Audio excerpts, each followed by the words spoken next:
Hi, I'm Dr. Michael DeTola, and I'd like to welcome you to the presentation.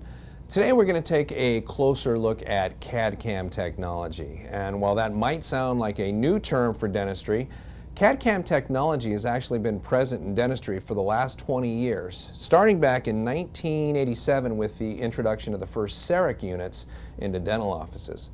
And back then, as today, if you were going to get involved with this in-office CAD/CAM technology, it was going to cost you a lot of money up front and take a lot of time and patience on your part if you were going to fabricate these restorations chairside. Well, today I'm happy to tell you that we are now able to utilize the same type of CAD/CAM technology here in the laboratory, so you do not have to do it in your office. In fact, you don't have to change anything you do in your office. You prepare the teeth the same way, impress the teeth, send it here to us at the laboratory. And using this CAD/CAM technology, we are able to digitally calibrate your contacts and your occlusion, and you're going to find you get crowns back that fit easier, seat quicker, and you're going to have a consistency and a predictability that you didn't have in restorations before. Let's go ahead and take a closer look at how CAD/CAM works. CAD/CAM, which stands for Computer-Aided Design, Computer-Aided Manufacturing, is a growing technology already benefiting dentistry with digitally calibrated occlusion and contacts so precise that nearly every restoration seats with practically no adjustments. CAD/CAM technology began years ago with systems like CEREC, Procera, Woolceram, and Circon. The success of these products led the way for even more digital systems, including 3M Lava, our own prismatic clinical zirconia, and now CAD/CAM PFMs. Today, CAD/CAM technology can be utilized for a wide variety of restorations, including PFMs, CapTech, Ivoclar's Empress and e.max CAD, and even full cast gold. Let's take a quick look at the process from start to finish. We start at the same place a traditional crown starts, with your model. Your master model and opposing models are scanned so that a complete 360-degree 3D replica of all the teeth and prepared areas are created. From here we go to the CAD system. The design software then calibrates the margin location, and from the scan of the opposing arch, the correct occlusion is determined. The CAD system allows us to digitally design the crown on screen, paying close attention to contacts, occlusion, and anatomy. Human error is reduced in this critical phase by utilizing preset protocols for the occlusion and contact tolerances. This information is then transferred to another system for CAM. In this step, the digital information from the CAD process is translated directly into machine tool path instructions that will then direct the creation of crowns and bridges with amazing accuracy. The data is sent to a milling machine that either reproduces the design in a wax-like material or Ivoclar's Empress or e.max CAD ceramic blocks. These reproductions are accurate down to 15 microns, which is about a quarter of the thickness of a human hair. From here, the milled wax reproductions can be cast into metal, pressed into ceramic, or the Ivoclar ceramic blocks are layered or stained and glazed to finish. Now let's take a look at some clinical cases. Some of these are all ceramic and some of these are PFMs, but the one thing they all have in common, they were all fabricated using the latest in CAD/CAM technology.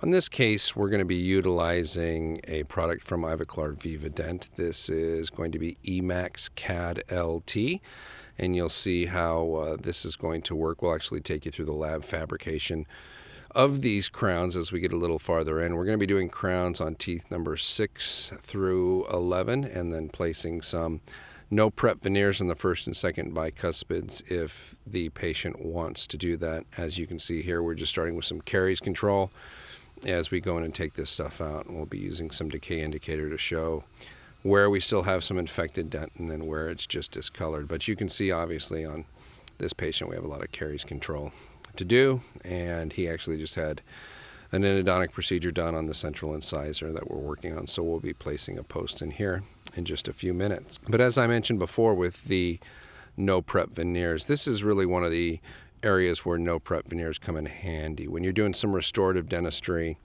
on some anterior teeth and you're going to be placing some restorations, but you're not doing a full arch, or you're not doing from, say, second bicuspid to second bicuspid, no prep veneers can be a fantastic way to finish off the smile. So on the case of somebody like this where we're doing restorations on the anterior teeth, a lot of times you can still see the difference between the restorations on the front part of the teeth and on the bicuspid. So it's a nice way just to be able to, without having to do any preparation, without having to do any numbing, to just be able to go in and improve that smile. And patients are really open to it because they're having a lot of dental work done anyway, and when they find out that for the no prep veneers they don't have to have any shots or any drilling or something like that, they like it. And you'd really be surprised how nicely it finishes off a smile, and it's just a simple conservative way to finish off a smile. And one thing to keep in mind is that whenever we do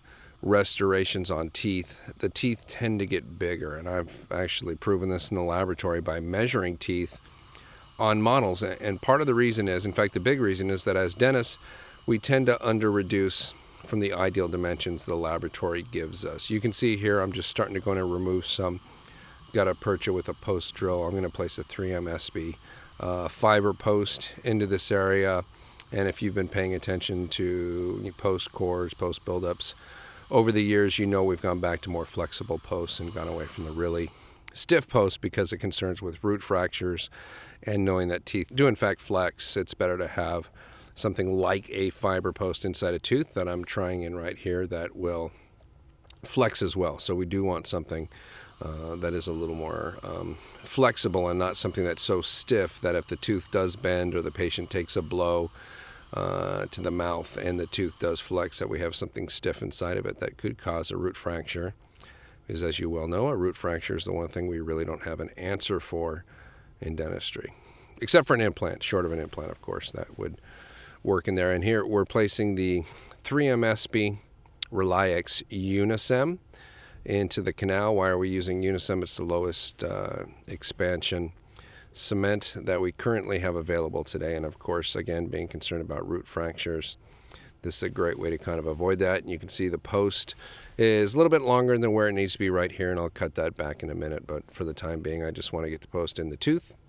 This is a dual cure cement, so we will light cure it in just a minute to start the procedure of tacking it down and holding it in place once I've adjusted it to right where I want it to be. And then once that has gone through that setting reaction and we find that the post won't move again, we can cut it a little bit shorter as we've done here, and then we will go ahead and do our build up around this. You know, I used to do more cast post and cores. It was a technique that I was taught in dental school, but I think just the ease and simplicity and being able to place a post like this and go ahead and do the buildup immediately and be able to cure it rather than having a separate lab procedure for, say, a cast gold post and core makes a big difference. So we've cleaned off the excess cement, and of course we're etching this with some Ultra Etch from Ultradent. We're going to leave this in place for 10 seconds on the dentin and 15 seconds on the enamel, and of course we're etching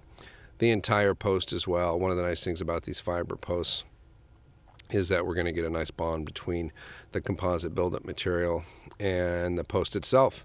And for a while the trend was toward stiffer, stronger posts such as zirconium posts, and you cannot bond composite to zirconia, so you had to rely on mechanical undercuts in the post itself. So I really prefer having something that the composite will bond to. We've rinsed that off. Because there is dentin exposed, we are placing Optibond, our dentin bonding agent. Then we're going to evaporate for a couple seconds here. You can see the air tip moving around quickly. We don't want to blow it all off. We just want to evaporate the solvents. Then we're going to cure that with an LED light. And then this is going to be Ticor, a dual cure material. I've also used Luxicor before.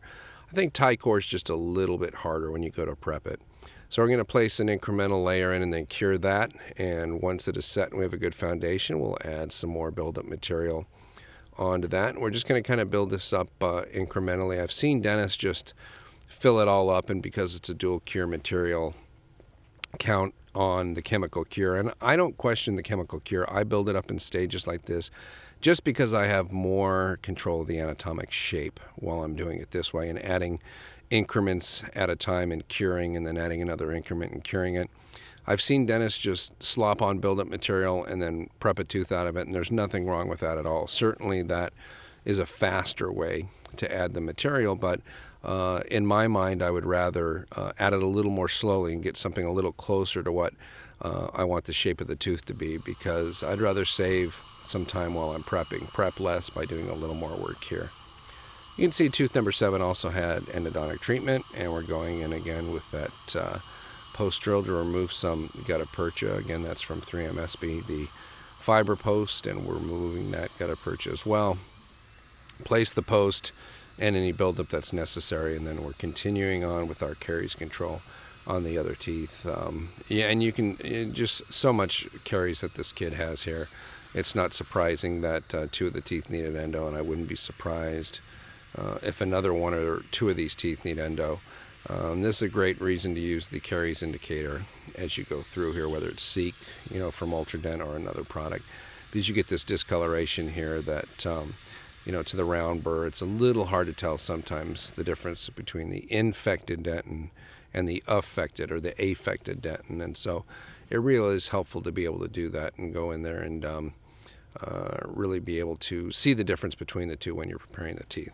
So we're going to continue to build up these other teeth where we've done some caries control. Again, etching the dentin for 10 seconds, the enamel rim for 15 seconds, and then go ahead and place our tie core into place. Most of these areas have enough undercuts where we don't have to worry about pins or anything else, because of the way the decay spreads at the DEJ, and we hollow it out. We have enough mechanical retention to hold this build-up material in place. So we'll go ahead and fill these teeth up. A lot of these are a little smaller buildups than we had with the post, so we don't have to worry about it too much. Don't really have to worry about shaping this. Of course, if the tooth is completely decimated and we just have a post kind of sticking up out of a root, there are some crown forms that I will use from Premier Dental, and you probably see me use them in some other videos, and they do a great job of kind of simulating the final prep shape and what it's supposed to look like. And I really like doing that. I know, again, as I mentioned, there's people who just build up all these anterior teeth into one big block and then magically cut crown preps out of it. And that's really impressive. And I'm impressed by somebody who can do that. But I don't want to have to do that on a daily basis. I don't want to have to go in there and take a whole block of material and shape teeth out of it. I'd rather have something that kind of looks like teeth anyway. Of course, when we do the reverse preparation technique that you're going to see in just a minute here on these teeth, it kind of takes care of all that for you. But you do need some anatomic landmarks to be able to start on that and to be able to do the reverse prep technique as you're doing this. So I'm just taking a little extra of the buildup material off here with the sandpaper disc because I want to see, again, just how long these teeth are. We're going to make a measurement here in just a minute to get an idea of how long these teeth are. By doing this, we're going to be able to kind of start with the end in mind, and we'll know how much reduction we need to have to do on these teeth. Many times, dentists will just go in and start to prepare teeth with some preset guidelines of how much they need to reduce. And even if they have teeth that are really short that they plan on lengthening, they will take 1.5 millimeters or 2 millimeters off the incisal ledge and end up with some really short preps and some really long restorations, and that's really not necessary at this point. So as the first step in the reverse preparation sequence, we're going to go ahead and break contacts with a 57 burr. And you can see that's what we're doing here, making some space in between it. The reason we do this first is in the reverse preparation technique, we typically would place a double zero cord around the teeth at this time. We're not going to impress this patient today. We're not going to take our final impression. So we continue along the reverse preparation sequence without placing that cord. This is our round burr, our 801-021 burr that we're using along the gingival margin. And you can see the round burr cuts a perfect half circle for us into the tooth. This also takes care of our gingival margin reduction. Now to decide how much to reduce from the incisal, you can see that I've got the ruler in place. And I'm measuring these teeth, and they are 10.5 millimeters long on the central incisors. And that's the same length we want to end up with is 10.5 millimeters. So in a case where we want the final restoration to be the same length that the tooth is now, we're going to reduce 2 millimeters on the incisal edge.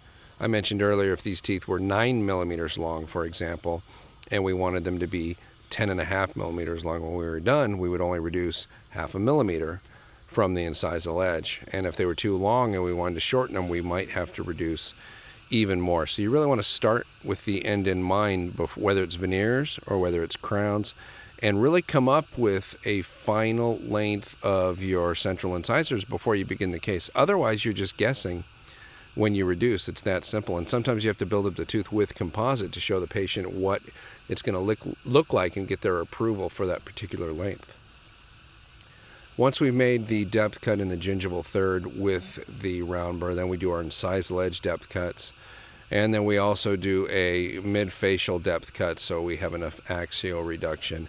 We have a DVD that's available on the reverse preparation technique. It's also available online for your viewing as well, and it goes over the rapid anesthesia technique, the two-chord impression technique, and it also goes over the reverse preparation technique and this technique in detail. So we're not going to quite hit it in detail here, but you can see we're now reducing the incisal edge in accordance with our 2 millimeter depth cut. And it is really necessary to do the 2 millimeters if you want to get some natural, some aesthetic, and some beautiful restorations back.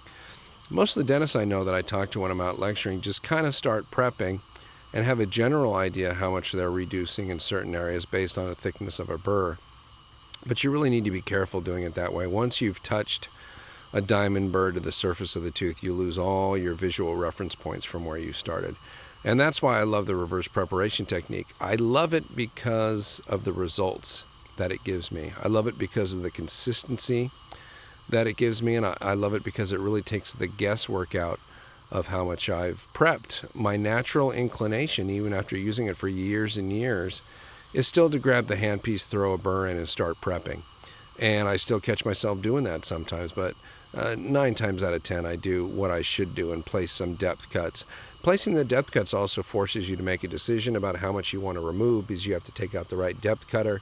So it gets you to slow down a little bit, gets you to measure the teeth, really again to start with the end in mind so you know where you're headed, so you don't over-reduce, or more typically under-reduce a tooth, which leads to ugly restorations and problems with the gingiva, but really mainly ugly restorations. Certainly under preparation is the bigger problem we see in the laboratory than over preparation. So this is an 856-025 burr being used just to blend all those depth cuts. I love this burr because of how big it is, and as a result of how big it is, it does a great job of helping to turn that round burr cut in the gingival third into the perfect, it's either a deep chamfer or a shallow shoulder, however you want to look at it. It does a great job of that, and because the 856-025 burr has such a large circumference, it really sits on the tooth well and preps well. Another way to check to see if we have enough reduction besides the reverse preparation technique, of course, which pretty much guarantees it, is to try in this plastic stent that you see me trying in right now. This is because we've ordered biotemps that we're going to use for our temporaries. And when they prep the model, the pre-op model, and make their biotemps, they make a stent, a suck-down vacuum form splint of the preps, so you get an idea of whether or not you've reduced enough. And really, it's sometimes not about reducing enough. You can see me reducing on the cuspid a little bit here and just smoothing off some other angles. It's more about the fact that the biotemps are splinted together, and in the end, these are going to be single unit e.max crowns. So it's more about path of insertion and draw. In other words, the preps have to draw today as though we were making a 6-unit permanent bridge. In reality, we're not. In reality, we're going to have 6 single unit e.max crowns, so they don't have to draw, but for the biotemps to go on, they have to. And that's why we're checking that with that stent. And we're going to go ahead and try the biotemps on now. And I can tell you 99 times out of 100, if you've done the reverse preparation technique, you have in fact reduced enough, and the biotemps will fall into place just like they fall into place here. Nice, passive fit, not binding anywhere on any of the teeth, not rocking from side to side. Actually a loose fit. When I say passive fit, it's kind of loose in the sense that it's not binding anywhere. You can see the gingival margins all look good, and the embrasures all look closed. We're going to open those gingival embrasures up a little bit when we reline this bridge, because we don't want to scare tissue away here by trying to make the biotemps look perfect in the gingival aspect. In fact, I'd rather have it open just slightly so the patient can rinse fluids, or in our case, tooth and gum tonic from Dental Herb Company back and forth to kind of keep those embrasures clean. That's the reason we're also not impressing on this appointment too, because you never know what effect the temporary is going to have on the tissue in an anterior aesthetic case. We're just disking off some rough areas here on the lower teeth where we can see there's going to be a little bit of interference with the biotemp. So just go ahead and we're straightening those out right now with a soft fleck disc from 3M just to make sure that these sharp areas, these sharpened cusps, don't cause any damage to the biotemps, which are of course plastic, and we want to make sure that that they're going to be okay. But we don't impress at this appointment because we don't want to take a master impression, put on biotemps or any kind of temp, and have the papilla disappear and then have, black triangles when we try in the final restorations, which is why we always, on these big aesthetic cases, temporize on the first appointment, impress on the second. It takes some patience and some willingness to try to get it right, but it's well worth it. Here's the jet acrylic. It's been mixed up. It's the consistency of a cold honey right here as my assistant places it into the biotemps units. Again, you can see the 6 of these are splinted together. We know it's a passive fit. My assistant pushes it down into place. All the gingival margins will seal, and just like they're supposed to. Now, there are times where the gingival margins don't seal because they had to guess on where the prep was going to be. And this is typically when you have old crowns or a bridge in place and they're not sure when they prep it what it's going to look like. When you have regular teeth in place like we did here, the margins should all be closed. And at this point, you can see as it reaches its doughy stage, we're just removing some of the excess here. On those other cases, we don't remove the excess if we have to build a margin with our reline material, but here everything looks fine. We're going to pump it up and down as it goes through its exothermic seating reaction to keep the tooth preparations cool, and to make sure if in fact we do have an undercut somewhere on one of the teeth that we won't get the bridge locked down into place on that undercut. And I think everybody has used jet acrylic enough to know the handling properties of how this works. And the biotemps, you can see how nice they look. I find them to be much faster than chairside temps. More importantly, they are way more aesthetic than that. Some dentists say, well, yeah, but they're more expensive than chairside temps. Yes, they are, and you know what? They look like it too. And on these anterior aesthetic cases where you have somebody who's kind of discerning, or just somebody who you want to leave happy after you've prepared their teeth and get them excited for their final restorations, there's no better way to go than with the biotemp. So yes, they look better, but I've had patients over the years who left with chairside temps who looked like they were going to cry because of how they looked, and it's actually not funny, even though it gets me to chuckle. It's not that funny. They should leave with something that looks really nice. And here are the relined biotemps, and my assistant is using a diamond disc from Axis Dental to open those gingival embrasures. See as she goes in between there and kind of opens up those gingival embrasures. Our goal here is to not make the biotemps look perfect. Our goal here is to not make the biotemps in the gingival third look like the final restorations are going to look.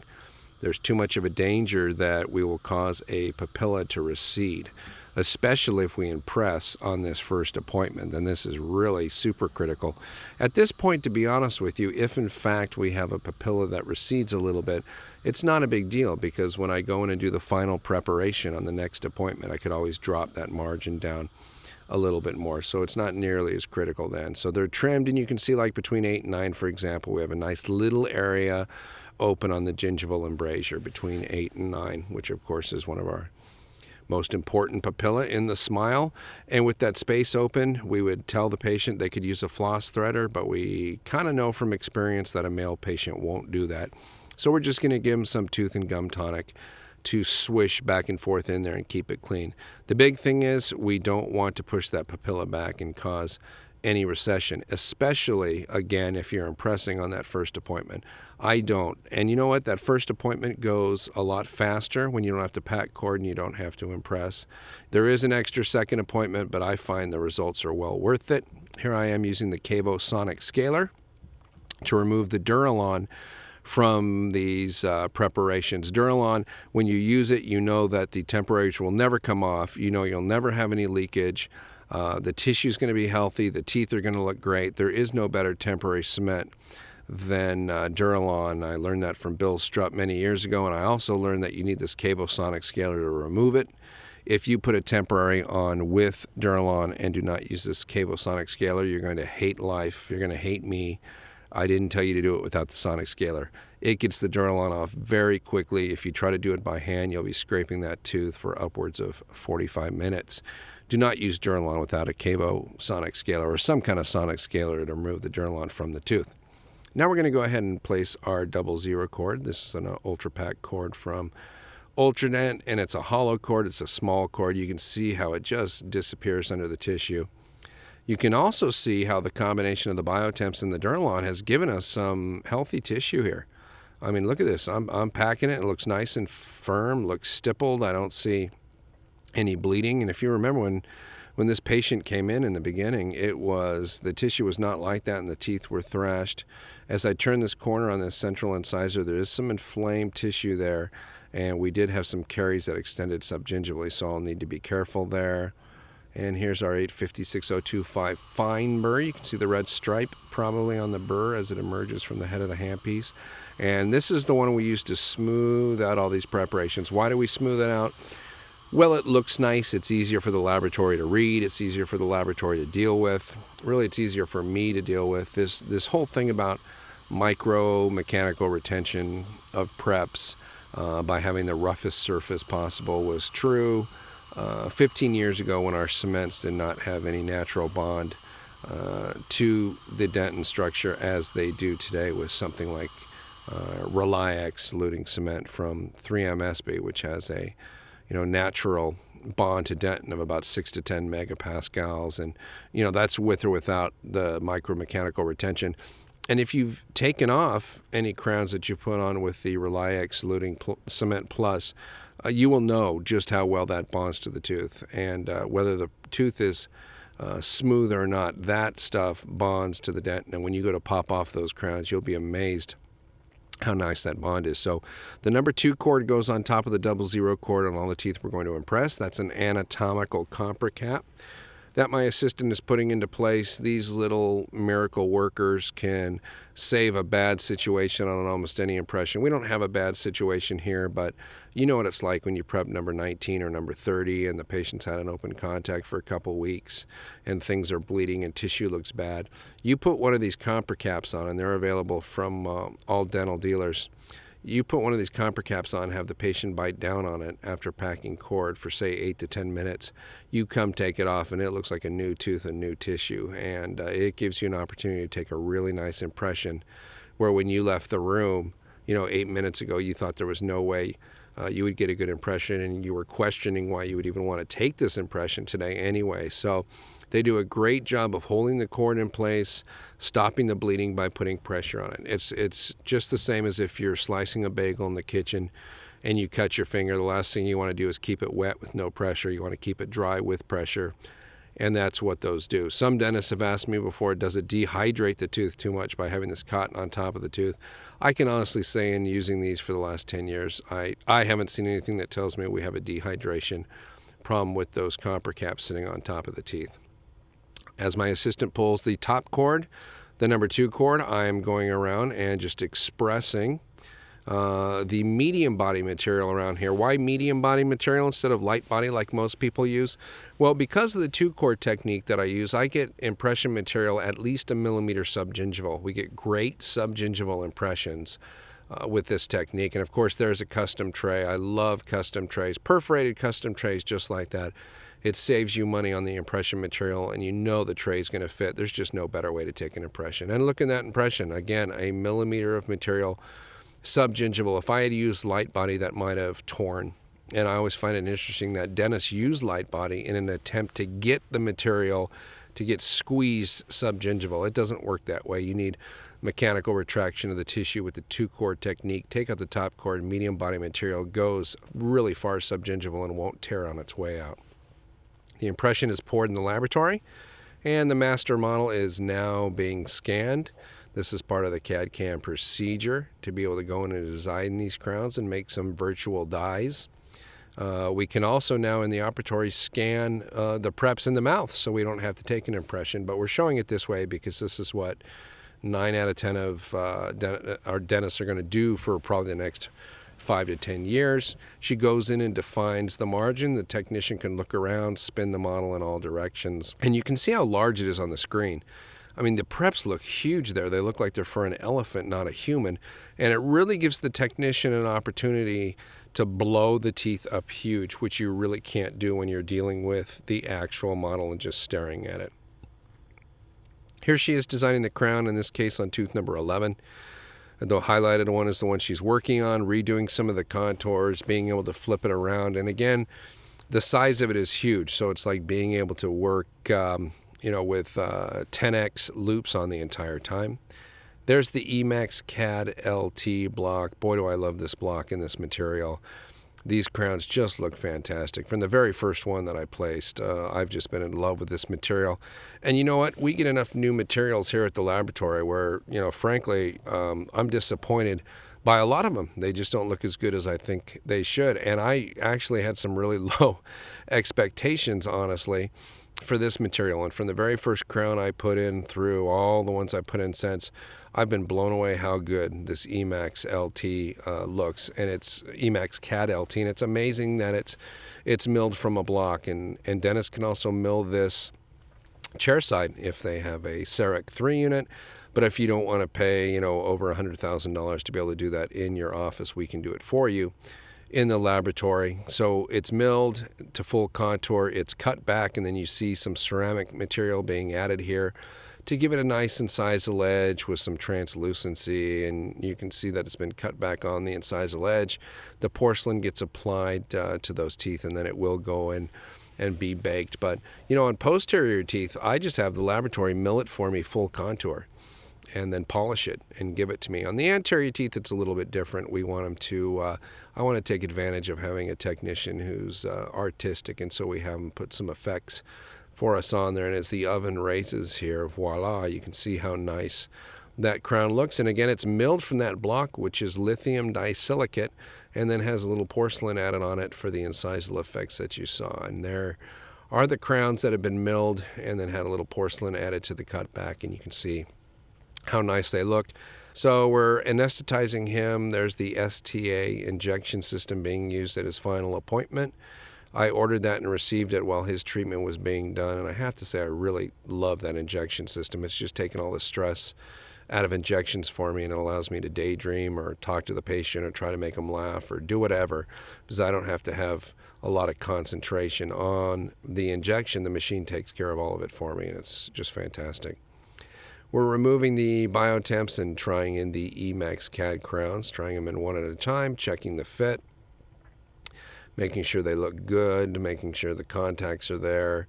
The fit on these units has just been great. If you've ever tried to trim a die yourself that the laboratory sent back to you, the difference between that and sitting down at a computer screen with a huge representation of the die, like you saw in that section on this DVD, and marking the margins for the laboratory is night and day. Very difficult to try to do that on your own without a bunch of magnification. And even with magnification, it's just not the same. Seeing it on that screen blown up to the size of a 19-inch monitor is a lot different than holding that tiny die in your hand and being able to go in and really define those margins. Because of the strength of this lithium disilicate restoration, the e.max CAD LT, we're going to be able to use conventional cementation here, and my favorite cement is the most popular one in the world as well. And then is the Reliax Luting Cement Plus. And so we're just conventionally cementing these. I always put 8 and 9 on first, as you see me doing here.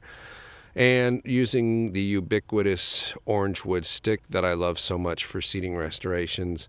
With no prep veneers, you have to be a little nice. With these, I press a little bit harder.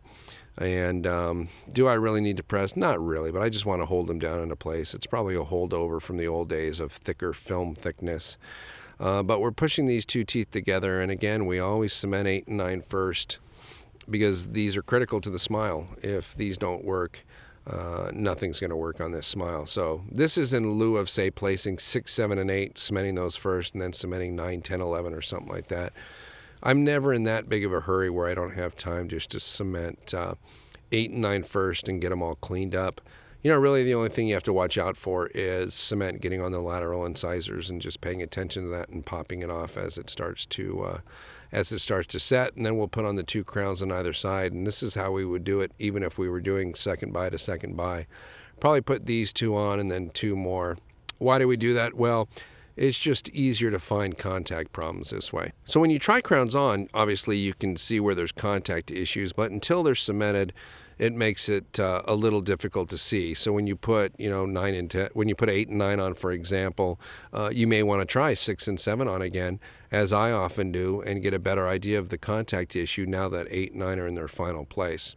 If you really think you have a contact issue, you can cement 8 and 9 first, and then 6 and 11, and there's probably no contact issue there, and then do the lateral incisors themselves and have the cemented crowns on either side of it. So now it's just like you're seating a single crown. Because otherwise, if you try to cement all 60 at the same time, I don't know.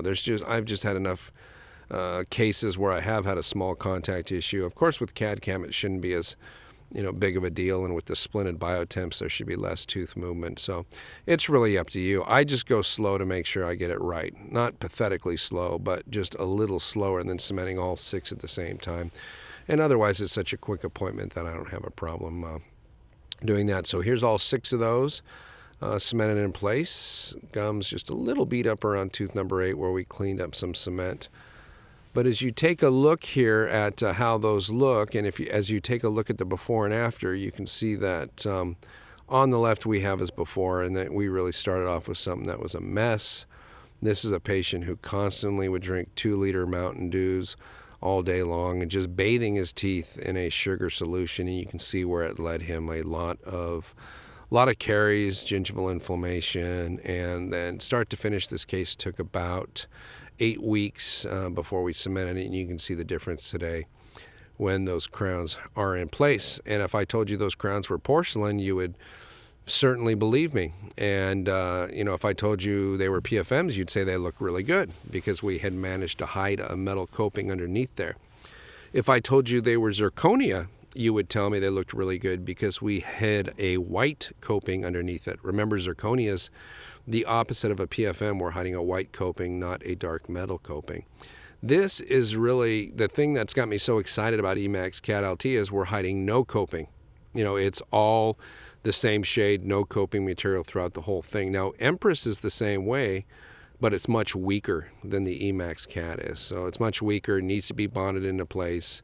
You've probably had some Empress, break before. Beautiful material, don't get me wrong, but not that strong compared to the e.max CAD LT, which can be cemented into place and is very strong and looks very nice. And that is why this is such an exciting new material for us here at the laboratory, and for all of us as practitioners, that we have something like this that initially, from the units that I've done so far, looks like it competes with PFMs and looks like it competes very well with other cementable all-ceramic systems. And it can be dolled up in the front, as you saw today, with a cutback and have some porcelain added for some really nice aesthetics. And it can be used and milled out of a block full contour for use in posterior regions and still look really good. So all in all, a great case that was made possible through CAD/CAM and e.max CAD LT blocks.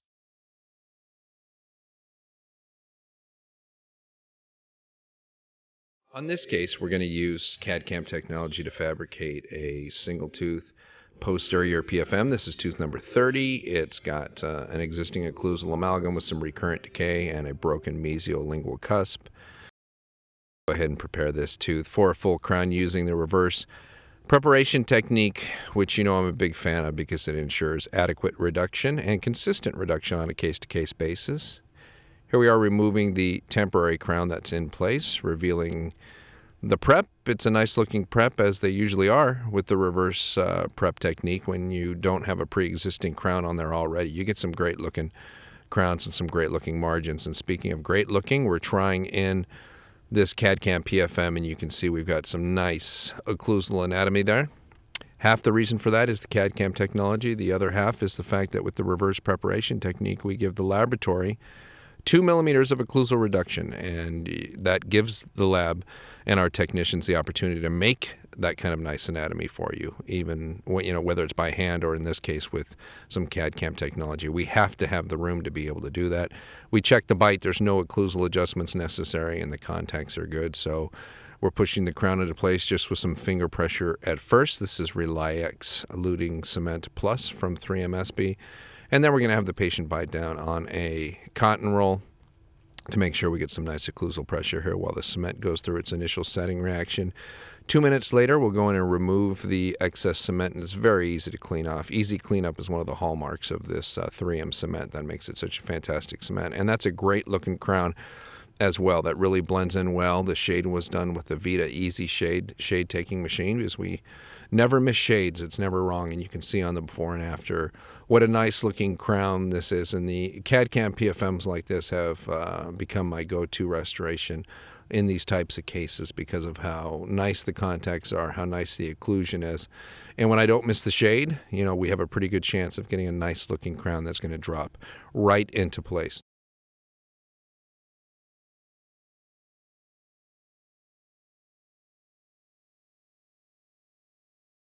On this case, we're going to take a look at some restorations that were fabricated utilizing CAD CAM technology. These restorations are CZ Clinical Zirconia. So they've got a zirconia coping underneath them, and they're stacked with porcelain on top. Patient came in with 2 existing crowns that he wasn't particularly fond of, 2 PFMs on tooth number 7 and tooth number 9, as you can see here. You can notice that the gingival level on tooth number 9 is lower than on tooth number 8 and appears to be a little bit inflamed, probably from an emergence profile issue. So we're going to recontour the gingiva on tooth number 9 to make it match tooth number 8 a little better. That's one of the things we really struggle with sometimes as restorative dentists, is making sure that those gingival lines match up. You can see on his smile it doesn't really show on that smile, but in my experience, a real smile from a patient, when they truly find something funny, they will tend to show that area. And so we do want to go ahead and address that area, even though we don't think it's going to be something that we necessarily see in the photographs or anything like that. We are now going to anesthetize the patient. We begin this by using profound topical anesthetic, very strong topical anesthetic. We like to be as pain-free as possible, and I always felt if we can get through the injection without a lot of problems, that will be okay. We go ahead and inject a couple carpules of Septicaine, one above each of these teeth.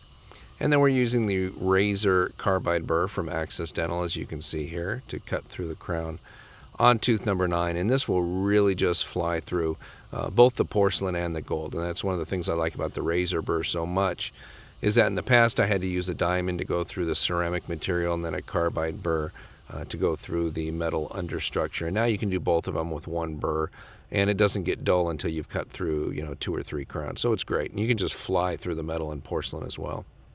This is a Hue Freedy crown remover, crown spreader that we're using to remove the old PFM crowns, and we're going to take a look at what we've got underneath on those preparations.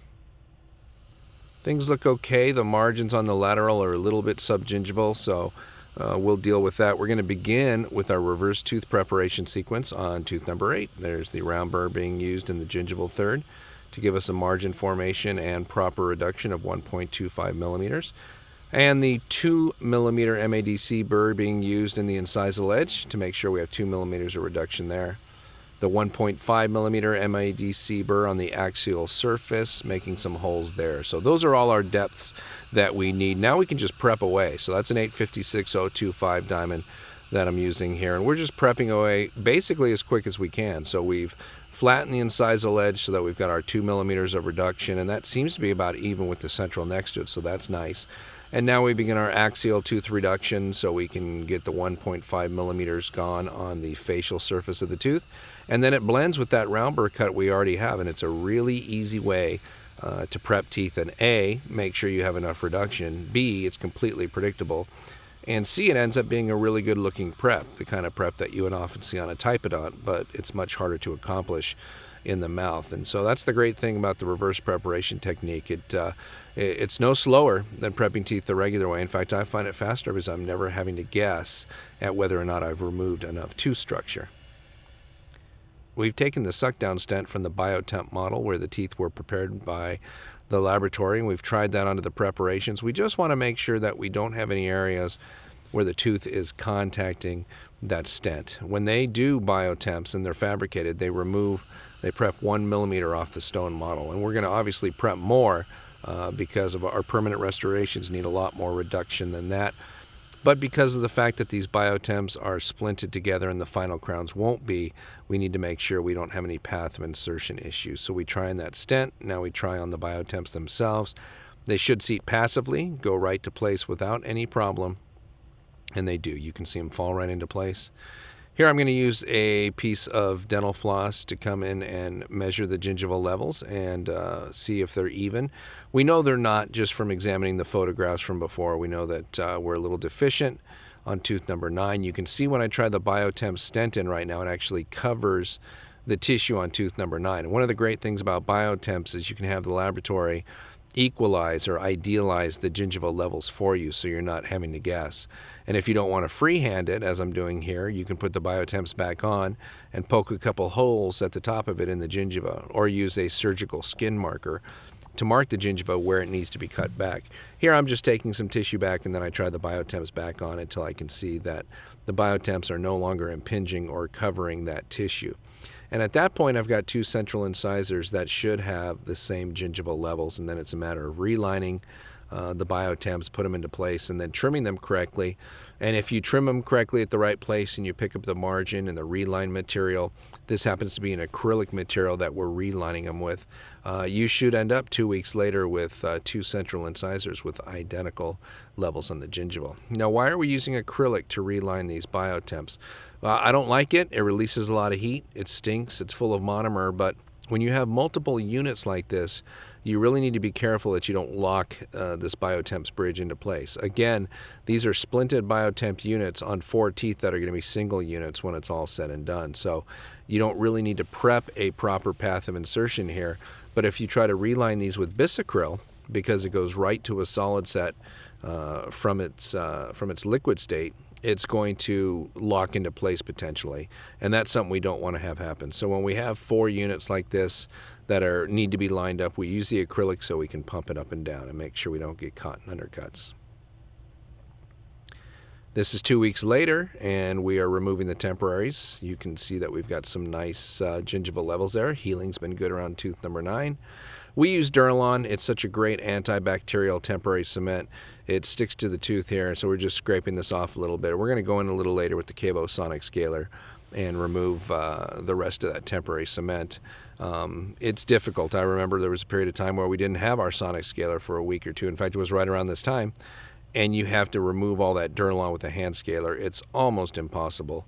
Duralon, even though it is soluble in oral fluids, it does stick to teeth pretty darn well, and that makes it a great temporary cement. We don't lose a lot of temporaries when we're using Duralon as our cement, but we have that Cavo sonic scaler so we can get all of that cement off before we take the impression, and that's an important point, is to have that sonic scaler. Otherwise, you're not going to want to use Duralon as a temporary cement. And I think you're going to find it's a great temporary cement, unless you're in love with the idea of not anesthetizing patients at the seat appointment. Then you may not like it and may want to stick with something a little softer like Tempon.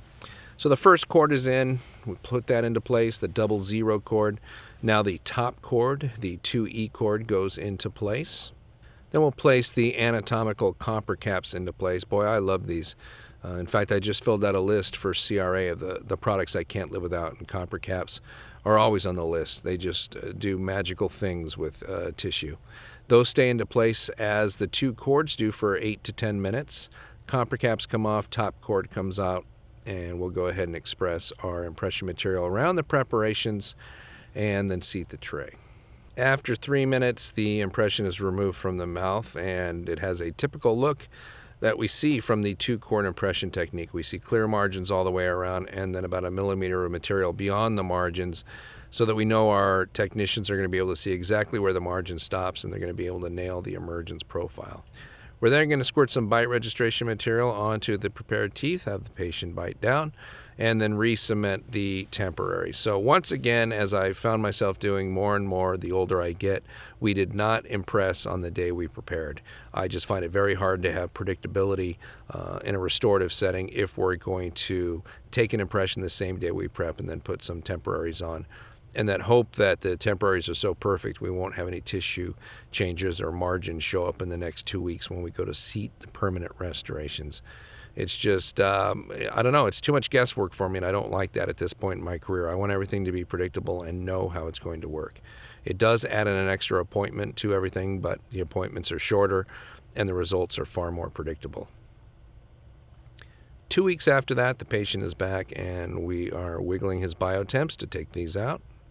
We're now going to go ahead and try in the CZ restorations. We'll go ahead and try in the central incisors first. They are, of course, really the most critical restorations in any smile. If the centrals match and the centrals look good and the gingival levels match, the rest of the smile can look pretty good. The centrals almost determine the rest of the smile. The laterals almost don't have to match when you get right down to it. So we're going to cement these at the same time, and I always cement 8 and 9 at the same time, whether we're talking about porcelain veneers, whether we're talking about crowns, it almost doesn't matter. They're going in at the same time.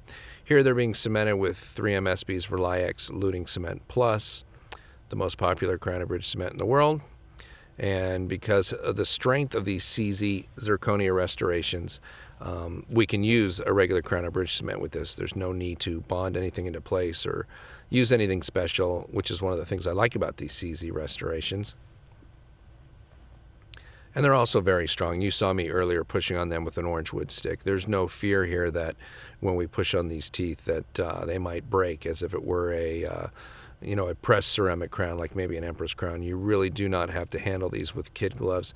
This is the first all-ceramic restoration where I routinely have people bite down onto wooden sticks or cotton rolls to seat these on posterior teeth. That was always a no-no on posterior teeth for all ceramic crowns. In fact, you weren't supposed to even adjust the occlusion or check the occlusion until the cement had set, and that's not true with clinical zirconia. You can actually treat these just as a PFM, and that's been one of the promises of these new all ceramic crowns, and I've finally been able to see that you can in fact treat these like they were PFMs. In fact, even though they're all ceramic crowns and zirconia is a ceramic, it's a structural ceramic, and a lot of people talk about zirconia as though it were actually a metal. So we've got our 4 crowns on the front, our CZ crowns, and the patient wanted to do his whole smile. And so rather than doing prep veneers, this has been pretty much become the standard treatment that we do when somebody wants to complete their smile. And we will do whatever restorations need to be done in the anterior, and then we'll supplement that with some no prep veneers. Now, no prep veneers seem to be, a little controversial perhaps because of the fact that you're just adding to the tooth and not taking anything away.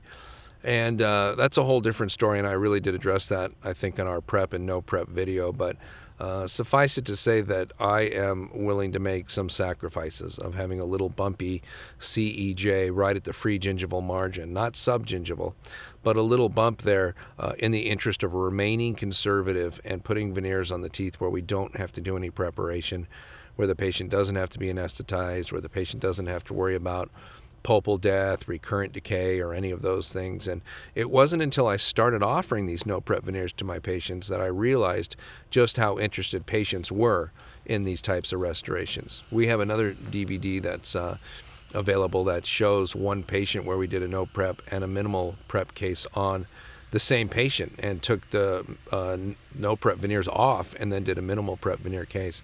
The patient couldn't tell the difference between the two and liked them both. All the dental professionals I showed it to, including myself, liked the minimal prep veneers better, but to the patient there was no difference. So no prep veneers is a concept that's been made popular and is very popular with patients too. And you can see how this looks at the end.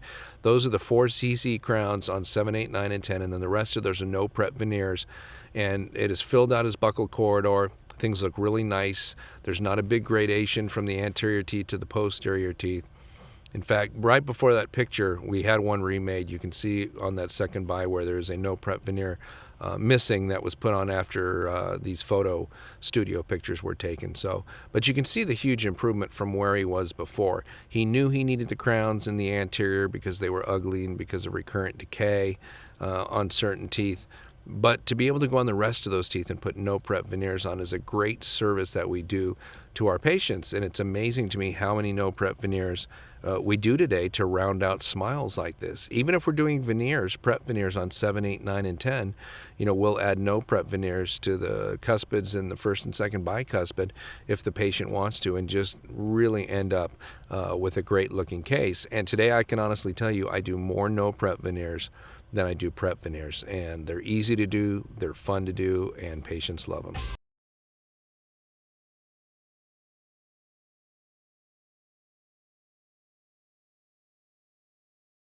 On this case, we're going to try to utilize CAD/CAM technology to replicate the original crowns that are already in place. This patient has crowns on tooth number 7, 8, 9, and 10. In fact, tooth number 7 is a pontic that's attached to the abutment on tooth number 8, and then tooth number 9 and tooth number 10 are single unit crowns. You can see from this occlusal there is a wing coming off the lingual of tooth number 7 against the mesial of tooth number 6. This is an anti-rotational feature placed by the previous dentist to keep this from rotating off that central incisor, and it's certainly a good idea in a case of something like this.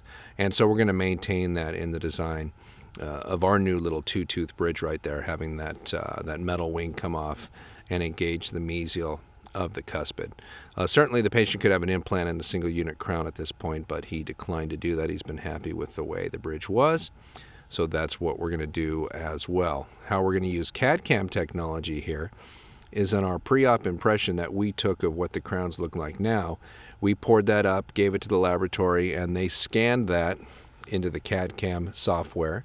And then when we're done with the preparations and we take our master impression, they're going to pour up that model and they will scan that as well. And they will merge those two scans together. And what they're going to be able to do is then mill for us the porcelain crowns or print the wax so that the porcelain can be pressed. But either way, they're going to be able to use that CAD/CAM technology to replicate the anatomy that the patient had there before on those crowns that he liked. So it's almost like taking the patient's old restorations and putting them on a Xerox machine and being able to replicate that same form and function on the new crown. So it's a nice ability to be able to have with CAD/CAM technology. Here's the patient's preoperative radiograph, and you can see that he's had a couple endos done on those teeth that are now failing. And all three of those are going to be retreated by my endodontist. You can see the post on that one central incisor is very short, inadequately short actually, and it's a threaded post, and it doesn't appear to be even engaging any tooth structure. You can see gutta perch on either side of that post. I don't really like threaded posts like that. I'm going to ask the endodontist to leave us some post space so we can put some cemented fiber posts.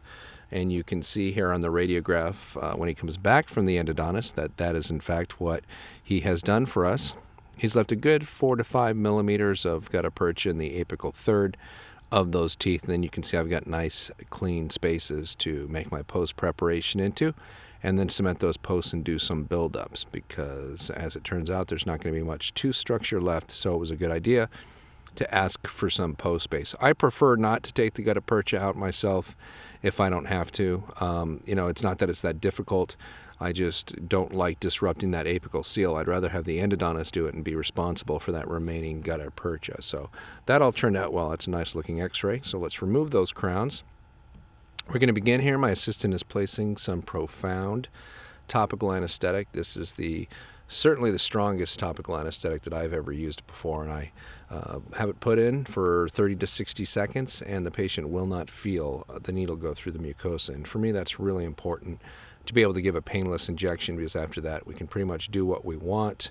Here we are taking off those units. They came off during the root canal procedure and were temporarily cemented back on. These rubber tip forceps that I'm using here are fantastic. These are a great way to remove any temporarily cemented PFM without scratching it, especially if you plan on reusing them. And we don't, but it's still the easiest way to grip wet PFMs and take them off. There's a little aluminous oxide kind of diamond powder that you put on those rubber tips, so it'll grip the porcelain a little bit better. So this is how it came back from the endodontist. We're just removing the cabot, the temporary filling material from these teeth with a 57 burr to go ahead and access that post space that he left for us. And typically he'll leave a little cotton pellet in that access opening as well. And it seems like anytime I don't tell the patient about that, I hit it like that and it goes spinning around and makes a horrible noise. And anytime I tell them that I might hit the cotton pellet, it never seems to get stuck on the burr, kind of a little Murphy's Law thing there. So we remove that, and then we're going to try in some posts. These are the Reliex fiber posts from 3M SB. I like these because they have the flexibility is very close to that of Denton. When you get to titanium posts and zirconium posts, they're not flexible at all, very, very stiff, and we know that tooth structure flexes. So I want to put a post in that's going to be able to flex with the tooth because I want to minimize the chance that I get a root fracture over time. So we're measuring here just to see how long these preparations are going to be based on the anatomy of the old crown. Are they going to be 10.5 millimeter teeth? And if so, then, the posts need to be a minimum of probably 8.5 millimeters long from the free gingival margin, because we know that we need to do 1.5 millimeters to 2 millimeters of incisal reduction typically on anterior teeth. This is Reliex Unisem with that nice needle tip down into the post space from 3M SB. And this is a low expansion resin cement, a self-etching resin cement. There's no separate etch step to place that. And because of its low expansion, it can be used very safely for cementing posts like this, because the low expansion will not lead to a root fracture down the road. We can cure it with the light. It'll be chemically curing within the canal as we do that. And I'm just taking a scaler after doing a little bit of curing and cleaning that up. And then we're going to go back in. This is our Ultradent Ultra Lume LED curing light, and go do some final curing on this. The fiber post will help carry that light down the post and through the canal as well. Now these are the biotemps that we have, the temporaries we're going to use on this case. They're splinted together, 7, 8, 9, and 10 all together. You would not want to do these individually with biotemps. There's just too much of a chance that the patient will knock them off. So retention's sake, we're going to do that. So we've taken our posts back to where we know they need to be for the preparation, which is 2 millimeters short of where the desired incisal edge will be. But you can see on the model here where they've prepped these teeth for the biotemps, they've reduced about 1 millimeter from the pre-existing tooth structure, the old crowns, and then place the biotemps on top of that. And what I've had them do for me, and what they'll typically do, is do a suck down stent on top of that biotemps model. So now I'm able to see, exactly how much tooth I need to remove for the biotemps to go to place. Now this isn't always exactly how much tooth I need to reduce to have a good looking PFM afterwards. They only reduce about 1 millimeter off this model, and we know that we need 2 millimeters off the incisal, 1.5 millimeters off the axial wall, and 1.25 millimeters down at the gingival margin to have a good looking restoration. But right now, all I'm going to do is use this to build it up. I want to get the build-ups the same size as the biotemp preps that the lab did on that model. So I'm trying that stent over my 3 teeth to see if I have any impingement anywhere. I want to make sure if these posts are at too much of an angle, that I find out right now if they're leaning to the mesial or the distal, sometimes out to the facial. Actually, on tooth number 10, as I look at this, I can see that towards the mesial, I'm hitting a little bit, and there seems to be maybe a little tooth structure on the facial of tooth number 10 that's hitting that as well. So in order to ensure that the biotemps go to place, I'm going to use that biotemp stent for my buildup matrix, and it's going to give me a nice prep shape right off the bat, and then I'll just continue to finish that down until I feel like there's enough reduction there. When I look at that, I'll know the biotemps are going to go into place at that point, but I'll need to make sure that I have enough reduction that I'll have some good looking final restorations. So I've gone in and rounded off where it seemed to me like it was a little bit too long, or where it was actually contacting the stent as I put it into place.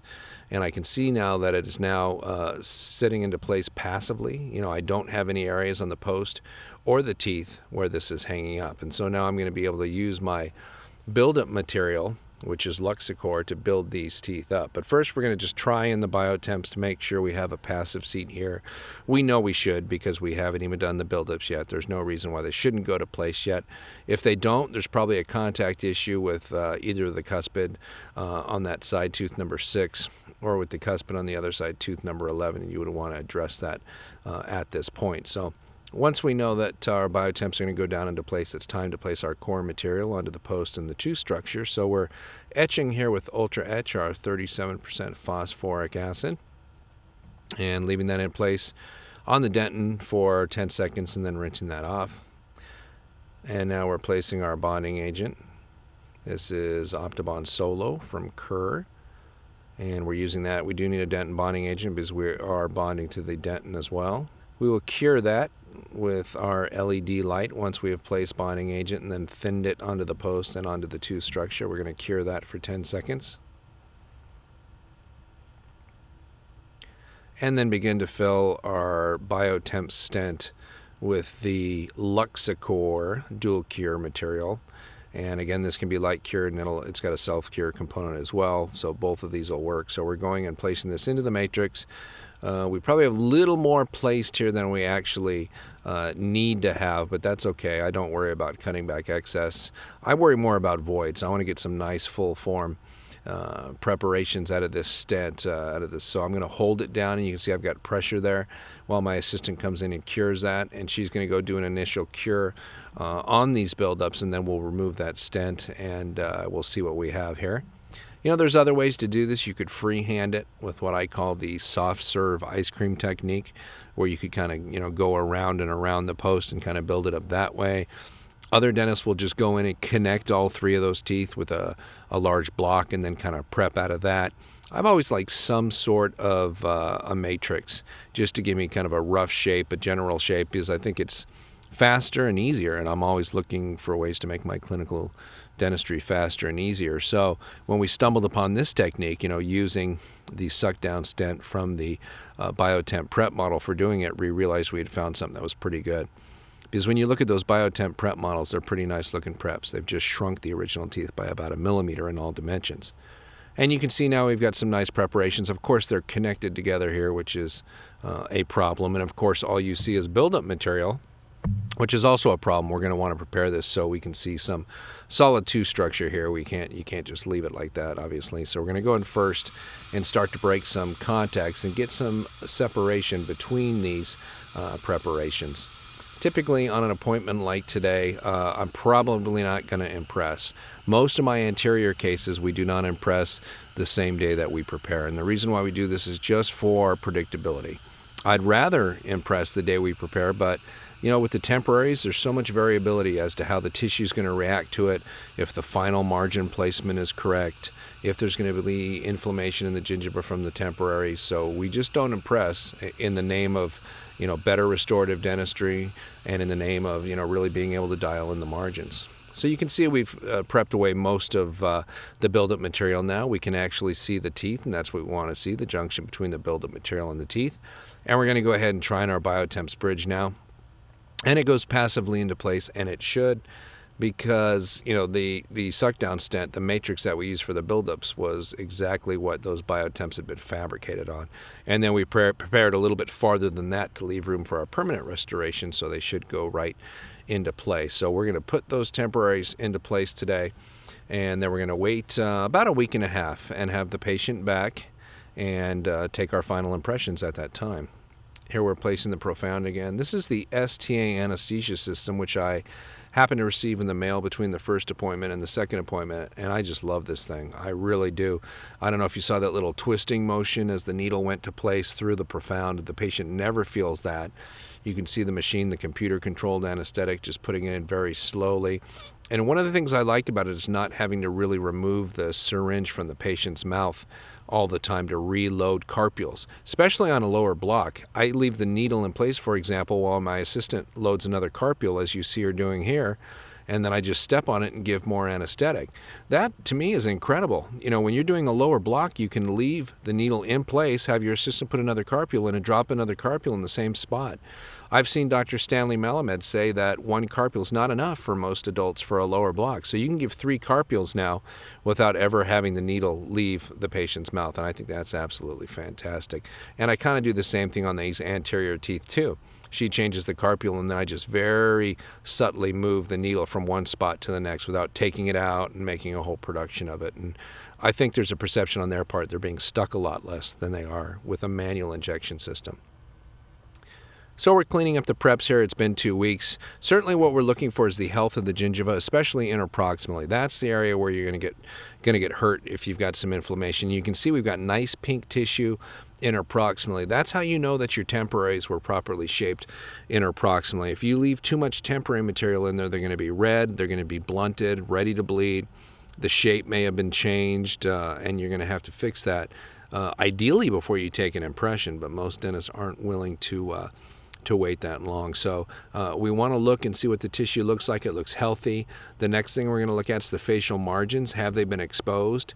If the temporaries left a little long, we'll definitely get some recession of the gingiva, and we may get an exposed margin on one of the teeth. That's definitely going to show in the final restoration. So that's going to be an area where we're going to drop our margin down a little bit farther, so it'll be just slightly subgingival.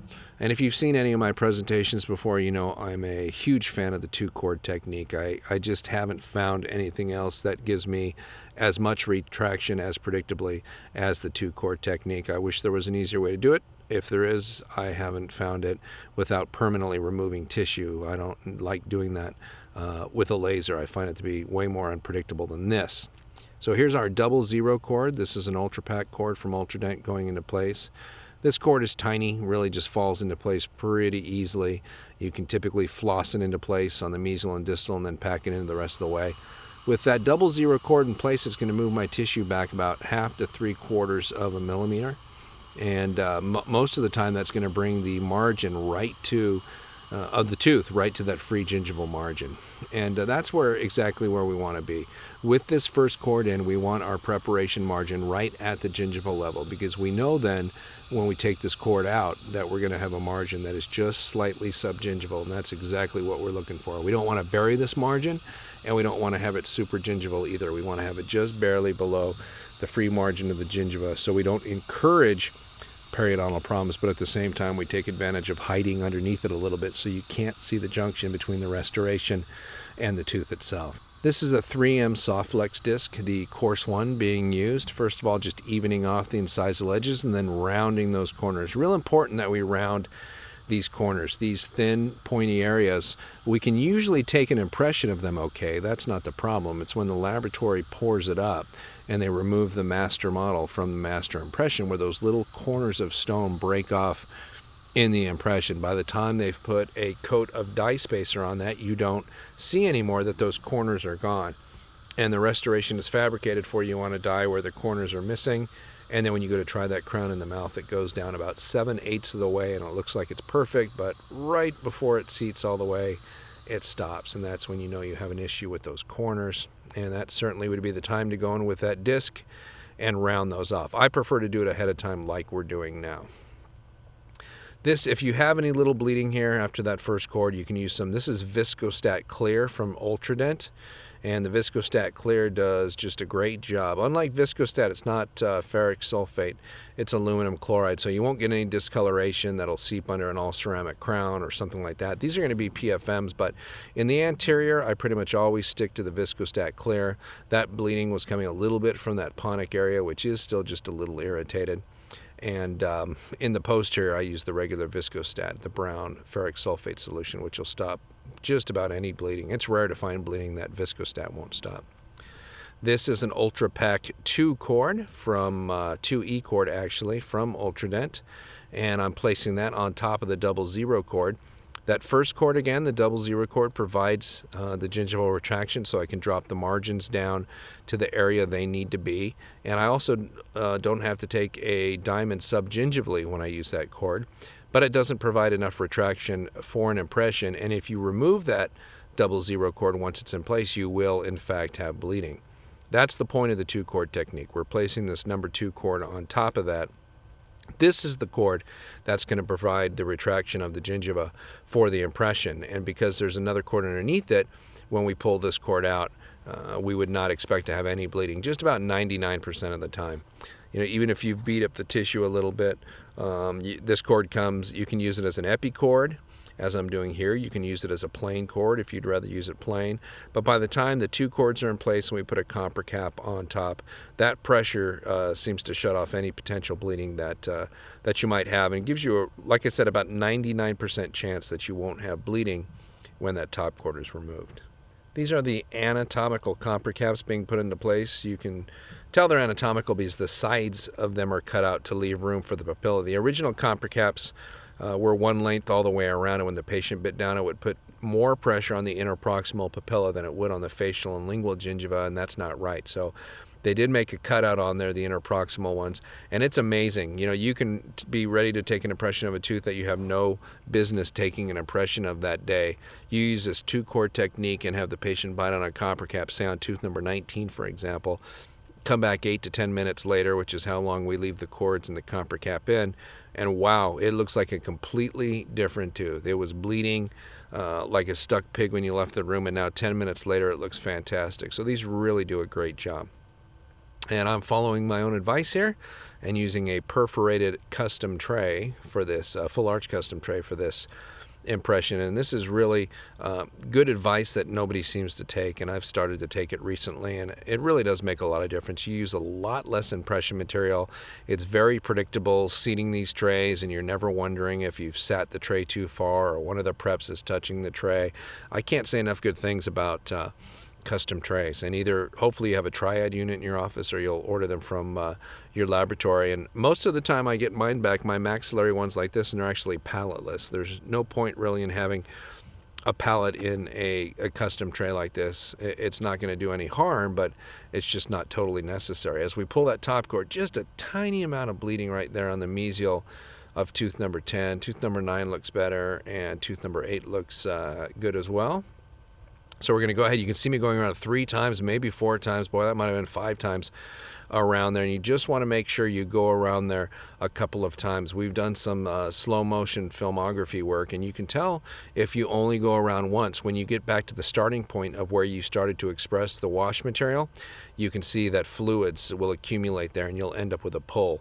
So there's probably no such thing as going around too many times, but there's definitely such a thing as not going around enough. Going around the tooth once leads to problems. You want to keep the tip of your impression syringe as close to the sulcus as you can and go around 2 or 3 times just in case there is any fluid there to drive it out. You can see 1 or 2 of the retraction cords sticking up a little bit here. That's not a big deal because we're getting ready to take those out anyway. That's the bottom retraction cord, the one that was not pulled when we did the impression. So that can come out now. That can come out in the impression. Sometimes it's even stuck in the impression. Sometimes it will stay into place and we don't take it out until we've cemented the biotemps, which is fine because that's our way of making sure that we don't leave any temporary cement in the sulcus, which will cause gingival or papilla recession as well. And here we are at the last appointment, and we don't have to do anything to the tissue for the cementation appointment, so we're going to go ahead and do this without any profound or without any local anesthetic, and we're taking off the temporaries and just cleaning up around those preps with a small sponge soaked in chlorhexidine and getting all the temporary cement off and making sure it's clean before we try these crowns into place. And the first one we're going to try in is tooth number 7 and tooth number 8. And see that blanching of the tissue as I push that down with my finger? That's what I like to see. I like to see just a tiny amount of blanching when I put that into place because I know that my margins are slightly subgingival, and I know that I've got a nice, tight, intimate contact with the interproximal papilla and the teeth themselves. I do not like to have black triangles. In fact, I won't cement a case with black triangles. It just does not look good, obviously, and patients aren't big fans of it either. And once we've seen that the bridge fits well, we'll go ahead and remove that and try in the other 2 units by themselves. We always try in the units by themselves to make sure they fit alone, and then try them in together to make sure that we don't have any contact issues. It's really critical that you try in the units individually before you try them in together, because what looks like an open margin many times will turn out to be a contact issue and not a margin issue at all. And certainly it's a lot easier to solve a tight contact issue than it is to solve an open margin issue. Once we have the crowns in place, we're going to hand the patient a mirror and let him take a look at and see if he likes what we've done. Again, we've used or had the laboratory use CAD CAM technology to try to replicate the looks of his previous crowns and that 2-unit bridge to make sure that he liked them. So we give him a bridge, let him take a look. He shakes his head, yes, that's a good idea. And that's a nice thing to see. And we're going to go ahead and place these crowns and bridges in place. We have tried them in. There was no particular path of insertion that needed to go, and since there's only 4 of them, as typically would happen with PFMs, these are porcelain fused to semi-precious metal. They have such a great fit, you can put them in almost in any order. These aren't like no prep veneers or some all ceramic crowns where they kind of float around a little bit. So I push them into place with my finger, and then I take that orange wood stick and really kind of lay down into that and put as much pressure on there as I can. The cement we're using here is our standard cement that we use almost all the time, and it's 3M SB's Reliax Luting Cement Plus. We use it because there's virtually no post-operative sensitivity. It has a natural bond to 2 structure to dentin, about 6 to 10 megapascals. You can see how easy the cleanup is. I mean, it just comes off in huge pieces. Really an easy cleanup. No sensitivity, low film thickness. There's almost nothing bad that you can, it's radio opaque. There's really nothing bad you can say about this cement, and that's why it's the #1 cement in the world.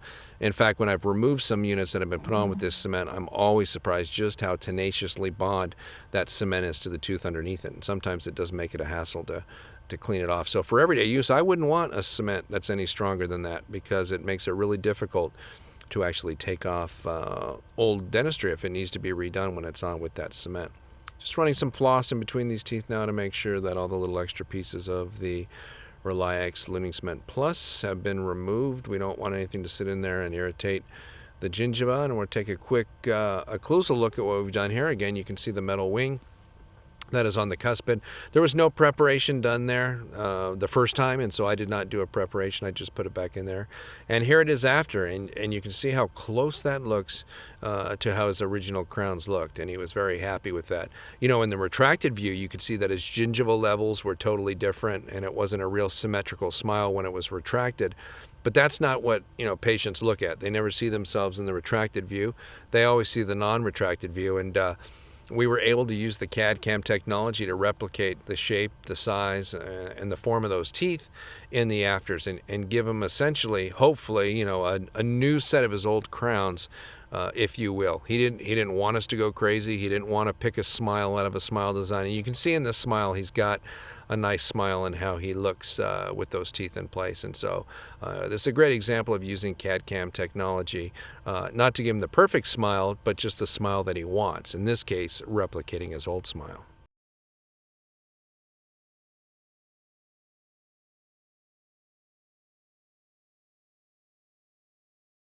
As another example of what materials can be used with CAD CAM technology, here we're going to fabricate 2 lava crowns. You can see tooth number 9 is a PFM. You can see the gray line at the margin and the shape of the crown itself, which does not really blend in with the surrounding dentition.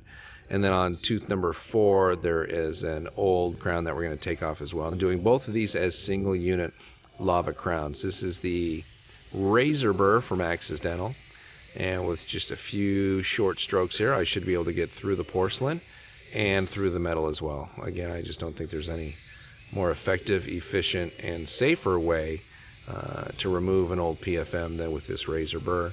Once we get our little slot in there, put a crown spreader in and pop off this old PFM and cross our fingers as to what we have underneath. You never do know, do you, when you take these off, what you're going to be looking at, how much decay, what kind of buildup, what kind of post. And you're left hoping the dentist before you did a reasonable job and didn't drop the margins 3 or 4 millimeters subgingival. And we do have a reasonable job here, which is nice. So I'm going to floss this 00 cord in first before I pack this into place. Usually we'll floss it on one or both contacts because it's very easy to get subgingival here. And then we're simply going to work this 00 cord around the tooth in the sulcus. This cord goes to place very easily. It's small, it's hollow. It's a plain cord. There's no kind of medication or anything on it because it's going to be in place for probably 35 or 40 minutes. So once we've done that, we've retracted our gingiva 1/2 to 3/4 of a millimeter by virtue of the cord. So we're going to go around with the 856-025 burr if we have room and refine this preparation and maybe deepen the margin a little bit. And we're going next door to the couple of the teeth, doing a little recontouring, a little polishing too. We'd like the laboratory to help us match something that looks nice. So essentially the preparation is done on tooth number 9 at this point. So we're going to place our top cord, a 2E cord, This place you can use, medicaments or styptics or epinephrine, as in this case, because this cord's only going to be in place for about 8 minutes. So we place this cord on top of the 00 cord, and this is going to provide the retraction of the gingiva that's going to give us a successful impression with this 2-cord technique. That bottom cord, that 00, is going to stay in during the impression, which is also a big part of the success because it virtually ensures that we'll have no bleeding. You can see we just leave a little loose end there with the number 2 cord, and we have a preparation with a nice big margin all the way around it. There's going to be no mistaking where this margin is for the laboratory with this impression, because with the 2-cord technique, you're pretty much guaranteed to get impression material beyond the restorative margin and into the sulcus and onto the root of the tooth. So we're going in with a composite polishing wheel and just rounding off all those angles that we have. And we almost don't need a comper cap here, but I'll put it in place anyway and have the patient bite down, just because of the fact that it does tend to work magic. Even though we don't need any magic here, things are actually looking pretty good. So we're going to take that number 2 cord out. You can see that visible sulcus that's open for us. We're going to go around 3 times, 4 times. I'm going around about 6 times here just because I have a single tooth. Don't just go around once. If you just go around once, there's inherent moisture in the tooth from the dentin that will get trapped at the area where you go around, and that will cause a pull for you. So we put that in. You can see we're taking a full arch impression here. We wait 3 minutes and we wiggle that out slowly. Polyvinyls need to be taken out slowly in case they're in undercuts. We try to minimize the amount of permanent deformation that we have here, as opposed to an alginate, which is supposed to be snapped out of the mouth. We wiggle these out. And take a look for a second at the detail on that impression. You can see the margin all the way around it, and then you can see that whole rim of material that sticks up beyond it down into the sulcus. There is just no reason why this crown shouldn't fit perfectly with an impression like that. And there really isn't. I mean, you can demand much better work from your laboratory when you send them impressions like that. Temporaries in place. My assistant has left it just a little bit shorter than it needs to be, but that certainly is preferable to have it being a little too long. And we're in the back now on tooth number 4, cutting off that metal crown, which turned out not to be cast metal either, but a stainless steel crown. You can see those chunks of cement there. And now we're flattening a contact and polishing an amalgam on the tooth behind it, and we'll place our 00 cord here. No need for reverse preparation technique on either of these teeth because they both already had crowns on them, which definitely makes it more difficult for me to judge whether or not I have enough reduction. Sure, I can judge on the occlusal surface by having the patient bite together, but I really can't judge on the axial walls whether or not we have enough reduction, or at the gingiva, because of the fact that we've lost our orientation because we're starting off with a tooth that's already been prepared. Once we have a chance to go in and finish those margins and do the best job that we can, ensuring that we have enough reduction, we pack in the 2E cord. This goes around the tooth 360 degrees. It doesn't overlap the other end. There's not quite room for that. And then after the patient bites on the comper cap for 8 to 10 minutes, we pull that top cord and express the impression material around that tooth and take an impression of that as well. If you were wondering, could you have just impressed that at the same time you did tooth number 9? Yes, we could have done that. That would have been fine, no problem there at all. We just decided to do it separately. This is the quad tray from Clinician's Choice, so we're going to get a separate bite registration over there. This is the best bite registration you can have in dentistry if the patient bites together the way they're supposed to. And here's a look at the lava crown on tooth number 9. You can see it blends in a lot better than the original crown did. Especially, look at that frontal retracted view. That is the most difficult view in dentistry. And that crown on tooth number 9 looks pretty darn nice. And here's what it looked like before. Seems flared, seems kind of bulky, metal margin, and you can see what it looks like now, how it blends in with those teeth. Just a great restoration. There's the before again from the facial retracted. This is the tough view in dentistry, and you can see how that morphs into what it looks like now. They nailed it. They nailed the surface texture, they nailed the anatomy, and they got everything right on that tooth. And so you can see that's an all ceramic crown, in this case a lava crown. That really does live up to its promise. It's strong and it looks very nice as well.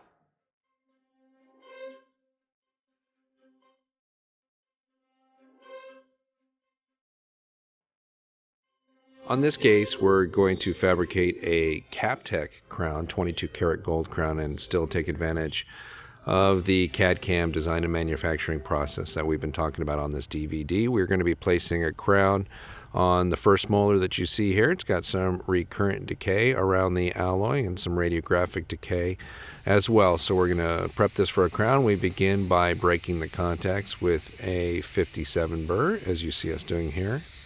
Anytime we have a little bleeding, we'll stop and use a little viscostat. This happens to be viscostat clear that we're using here, which I use anytime we're doing an all ceramic restoration or anytime we're working in the anterior region of the mouth. We must have been out of viscostat on this day, so we're using the viscostat clear. And now that we've broken the contacts, I can go ahead and place my first cord. This is a 00 cord from Ultranet. We're going to pack it all the way down until we can't see anymore, and then we're ready to continue our preparation. Once the first 00 cord is in place, it's going to retract the gingiva for us about 1/2 to 3/4 of a millimeter, and that's going to allow us to begin our margin preparation and our gingival reduction. We're going to do it both at the same time with the 801-021 burr. We're going to sink this burr till the shank touches the tooth halfway in. It's going to create a great half circle for us right above the free gingival margin, so that we go in and do our axial reduction. We're going to be able to just turn it into a deep chamfer or a shallow shoulder, and it's going to look very nice.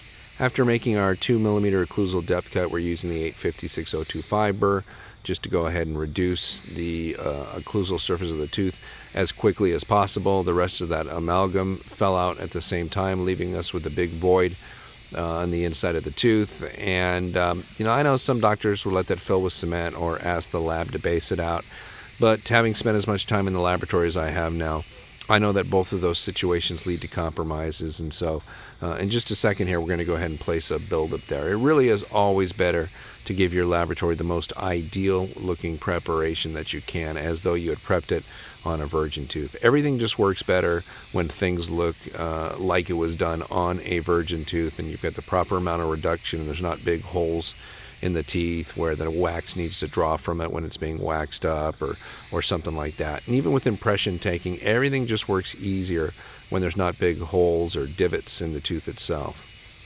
We're now going to begin the build-up. We're placing some 37% phosphoric acid into this tooth. This is a vital tooth. Once that amalgam fell out, I just took a little inverted cone and put a couple little divots, couple little areas for some mechanical retention into that. Don't feel the need to place any pins, and can't place a post because it's not an endodontic treated tooth. So we're going to take advantage of some mechanical retention by going in with a small inverted cone and just creating some undercuts. And if you just get a few undercuts on the inside and bond it correctly, this is OptiBond Solo Plus that we're placing in here. Then we're going to evaporate the volatiles with a little bit of air, and then come in with our Ultradent Ultra Lume LED curing light, and then place our Luxicor into this preparation. And I'll put just a base layer in, and then have my assistant come in and cure it to make sure it cures all the way through, or as much as we can in the beginning.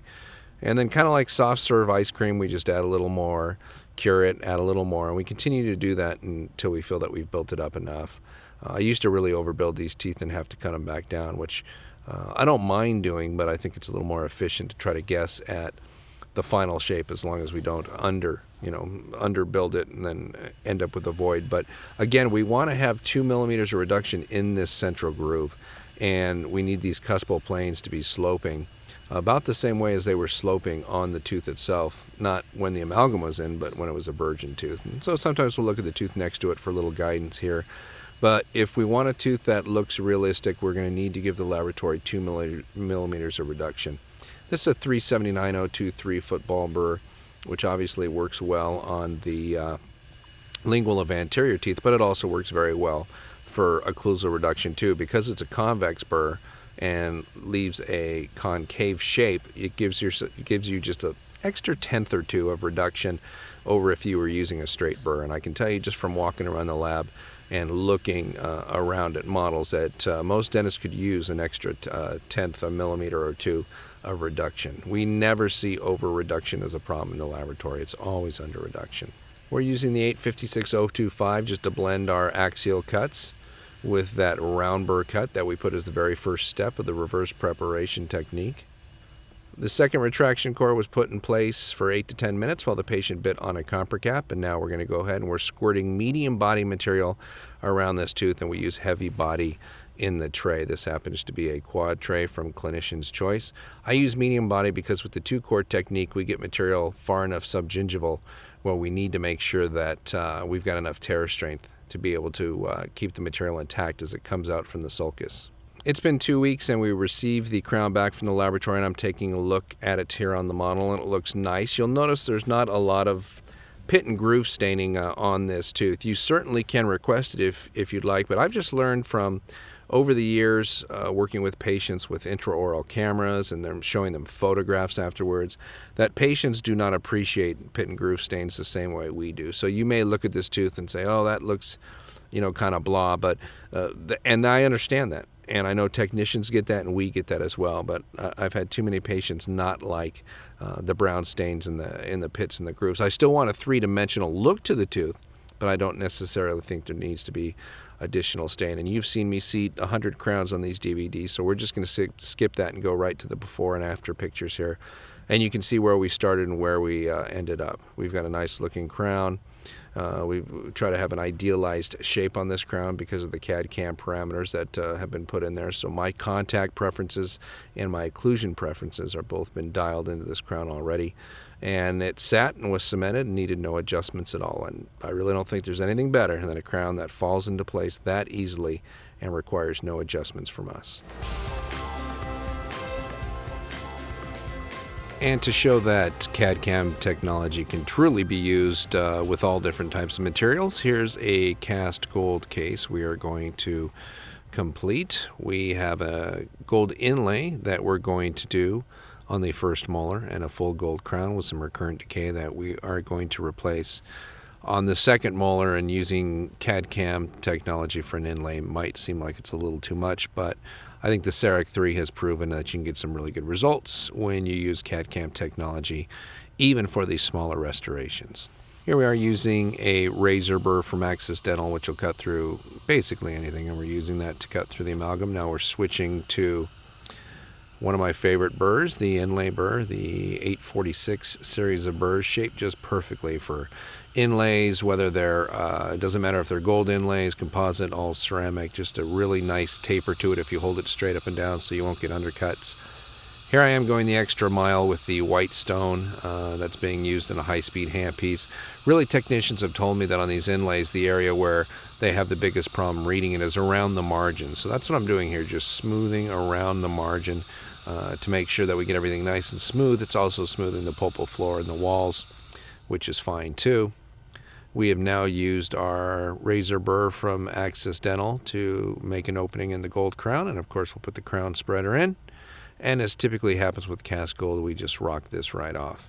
As we flip the crown over and look at it, you can see on the buckle where we made the cut, and you can see we cut right through the area of the recurrent decay. You can see all the leakage that we've had in the 2 millimeters around the margin behind the cut towards the distal surface. That seems to be pretty typical because it's more difficult to get a good impression back there on the lower second molar. And you can see we've got nice white cement on the occlusal surface. So, we got to this crown before the cement had totally washed out and the decay really had an opportunity to do some damage to that tooth. But you can see it's about halfway across on the occlusal surface in that area. So it was a good time to get in there and replace this restoration. This is the double zero cord going into place into the sulcus. We're packing this in place. And without too much difficulty, we're able to get that to slide into the sulcus because it is such a small hollow cord. We're going to place the top cord, the number 2 cord, in place here, and we just work this right around that tooth. And this will be in place for 8 to 10 minutes. You can see me snuggling in a compress cap, an anatomical compress cap, have the patient bite down on it. No need to do that. Of course, on the inlay preparation, you can see the patient after 8 to 10 minutes has smushed that pretty good. They do get moist, which is fine because it helps to keep the tooth moist, but they don't allow it to get wet, and they stop all the bleeding you could potentially have from the pressure they put down on that area, which is why it's critical to leave it in for 8 to 10 minutes. And we're now going to remove that top cord, that number 2 cord, and look at that sulcus. It is wide open. In fact, you can see on that mesiolingual where that gingiva where the margin, I should say, is supragingival. Very clearly on that mesiolingual, you can see that supragingival, in addition to seeing all the other margins where the sulcus was retracted. And that was a really good look from our video crew at what that looks like when you take out that top cord. That top cord is responsible for all the retraction in the two-cord technique. The bottom cord that stays in place is responsible for making sure there's no bleeding, because it's the base of the sulcus where the inflammation is. So as long as that bottom cord stays in place, we're not going to have any issues. I just fill up the inlay prep with the impression material as well. Again, that's medium body, and then we have our heavy body and the quad tray from clinician's choice. The patient bites into it, and we verify maximum intercuspation, wait 3 minutes, take it out. We've skipped to the next appointment, so you don't have to see all that. That is the Cavosonic scaler being used, and look at how it gets that Duralon off the tooth. It's just absolutely fantastic. Scraping that by hand, you can see I'm just doing a little scraping by hand to show the difference, is difficult. I've taken 99% of that off with that Cavosonic scaler and then just left a little bit at the end to take it off. The Cavosonic scaler won't cut tissue either, and you can cut tissue as you're using a sharp scaler like that, and so you need to be careful not to do that. Pushing the crown in place to try it on, you can see that area with the supragingival margin that we referenced before. And again, with an impression where we get the entire margin and material beyond the margin, we should expect not only closed margins, but really nice emergence profile too. And that's what I'm checking here as my assistant uses that sickle scaler to hold the crown down. And that's what I'm feeling. I'm feeling no opening, and I'm feeling, just if I close my eyes, a nice smooth transition between the gold margin and between the edge of the tooth. Check the contact. Everything's fine there. Always important to check that. It'll give you false high occlusion if you have a tight contact. Patient is instructed to bite together a couple times on the articulating paper. We can see nice marks on all the teeth, all the unprepared teeth in that quadrant, which is really important, and certainly one of the important things to look for to make sure that that tooth is not high in occlusion. And then we got one mark on the mesial buccal cusp back on the gold crown itself. I'm going to go ahead and remove that gold crown at this point after trying and get it ready for cementation. With good cotton isolation, you can see I'm just using a cotton ball that I've made here just to absorb any excess moisture that we have in that area. I don't go in with a burst of air and really try to keep that thing dry, because I found that with the moisture you have the dentinal tubules, you can never really dry that completely, but you can cause sensitivity by directing a bunch of cold air onto a tooth. Even if it is anesthetized, there's no reason to kind of set up that kind of pulpitis, even if it is a reversible pulpitis. So those cotton balls work well just to absorb any excess moisture, and this has been cemented, like most of my restorations, with 3M Espy's Reliax Luting Cement Plus. Takes about 2 minutes to go through its setting reaction to the point where we can clean it up like this, and it just falls away from the restoration, typically in large sheets, making cleanup very simple. Now that the temporary inlay material has been removed, we can try in the CAD CAM gold inlay.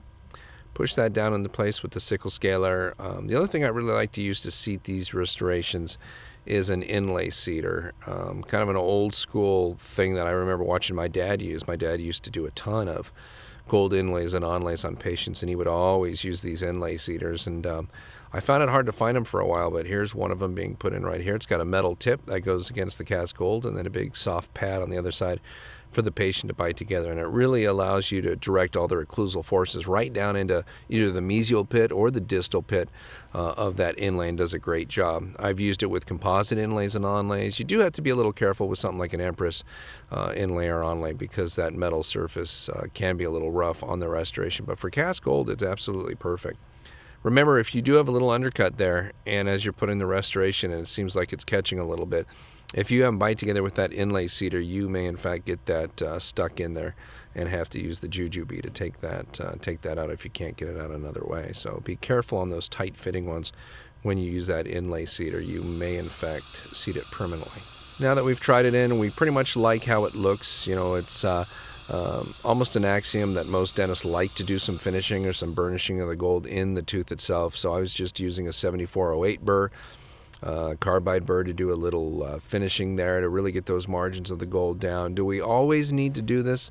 I'm not quite sure we need to, but it is a nice feeling for us to be able to take a material that can be burnished like gold and to be able to do it against the tooth and really get a nice intimate fit. Would it have been okay if it had been slightly bulky? I think it would have been fine, but why not take the opportunity to be able to do that? I do it with the 7408 burr, and then I follow it up with the Brownie and Greenie kit of rubber cups and wheels. Now that we're happy with the refinements that we've made, it's time to go ahead and cement this. My assistant has mixed some 3M SB Rely Extruding Cement Plus and loaded it into a syringe, and I squirt it directly into the preparation.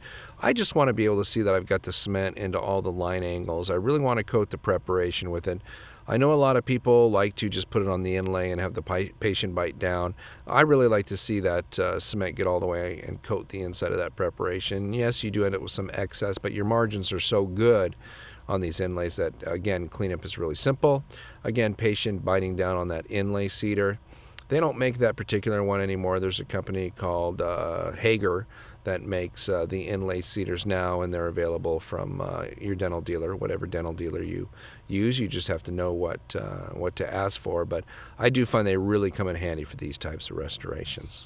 And here we are with the Brownie doing the final burnishing here in this wheel, using it with a lot of water spray because this is in a high speed. It's in my electric handpiece, and I've got the speed turned way down because there's still a ton of torque. And if you recall from the last time you polish gold, I've had to drop restorations before because the temperature gets so high. So we want to be careful not to overheat these restorations. So just going in with the Brownie and Greenie along the margins and smoothing this off. And this really is the reason why these types of gold restorations are the best fitting and the longest lasting that we have in dentistry.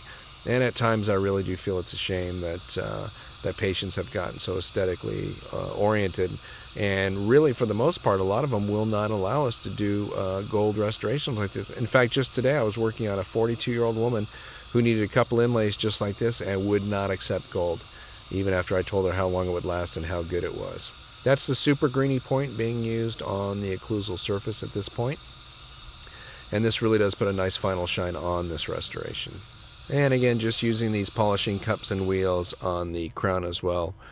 On the second molar, and you can see we've got some nice looking restorations here, and a good example of CAD-CAM being able to be used for whatever your favorite material is. And I'm a huge fan of cast gold on second molars. I just wish more patients were as well. If I had to sum up the benefits of CAD-CAM restorations in one word, it would be the word consistency. The computerized occlusal contacts and the proximal contact equilibration, the consistent computerized anatomic milling, where if you give us enough room, you'll get some great anatomic shape on your occlusal surface, and the aesthetics and the functionality that CAD-CAM provides as well. So if I had to sum all those up with one word and really say what the benefit of CAD-CAM restorations would be to you, it would be consistency. I hope you've had the opportunity to see how CAD-CAM technology can benefit you, your patients, and your practice. I want to thank you for your time today and your continued commitment to quality dentistry.